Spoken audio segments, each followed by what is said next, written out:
নমস্কার, আপনারা শুনছেন প্রণমামী জগৎ জননী থেকে। এখানে নতুন হয়ে থাকলে এটি সাবস্ক্রাইব করে বেল আইকন ক্লিক করে রাখুন ও এখানকার আলোচনা ভালো লাগলে লাইক, কমেন্ট ও শেয়ার করুন আপনার বন্ধুবান্ধব ও প্রিয়জনদের। আজ আর কোনো সূচনা নয়, একদম সরাসরি শুরু করছি আজকের আলোচনা। অপচয় মা পছন্দ করতেন না। ঠাকুর তাকে পাঠ দিয়েছিলেন শিকে করার জন্য। শিকে তৈরির পর যে ফেঁসোগুলো রয়ে গেল তা ফেলে না দিয়ে বালিশ তৈরির কাজে ব্যবহার করলেন। তরি তরকারির খসা সবসময় গরু ছাগলকে খেতে দিতেন। বলতেন, যার যেটি প্রাপ্য সেটি তাকে দিতে হয়। যা মানুষে খায় তা গরুকে দিতে নেই, যা গরুতে খায় তা কুকুরকে দিতে নেই। গরু ও কুকুরে না খেলে পুকুরে ফেললে মাছ খায়, তবু নষ্ট করতে নেই।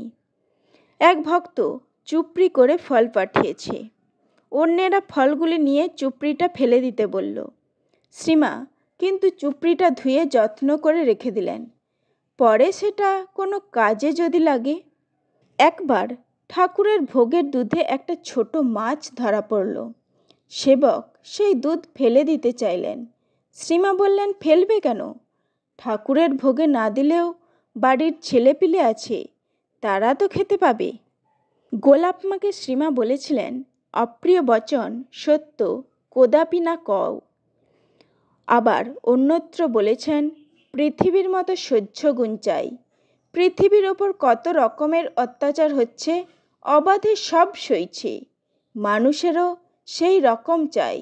সময়ে সবই সহ্য করতে হয়, সময়ে ছাগলের পায়েও ফুল দিতে হয়।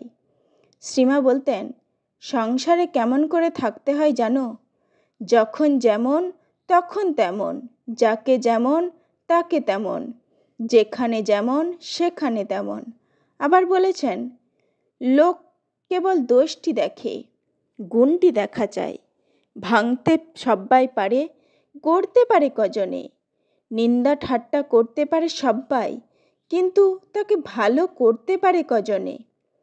গৃহস্থ সাধু সেবা করুক এবং সাধু সন্তের ওপর ভক্তি প্রদর্শন করুক। শ্রীমা তা চাইতেন।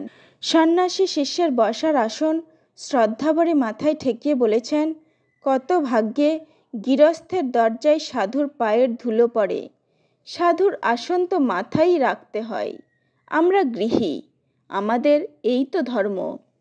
কোয়ালপাড়ায় এক ব্রহ্মচারী শ্রী মায়ের সামনে বসে লিখছিলেন। এক ভদ্রমহিলা যাওয়ার সময় অসাবধানতা বশত তার আঁচল ব্রহ্মচারীর পিঠে লেগে গেলে মা বিরক্ত হয়ে বলেছিলেন, কি গো, ছেলে আমার সামনে বসে লিখছে, বেটা ছেলে, তোমার একটু হুঁশ নেই? ওর পিঠে আঁচল লাগিয়ে যাচ্ছ। ওরা ব্রহ্মচারী, তোমরা মেয়ে মানুষ, ওদের সমীহ করে চলতে হয়, প্রণাম করো।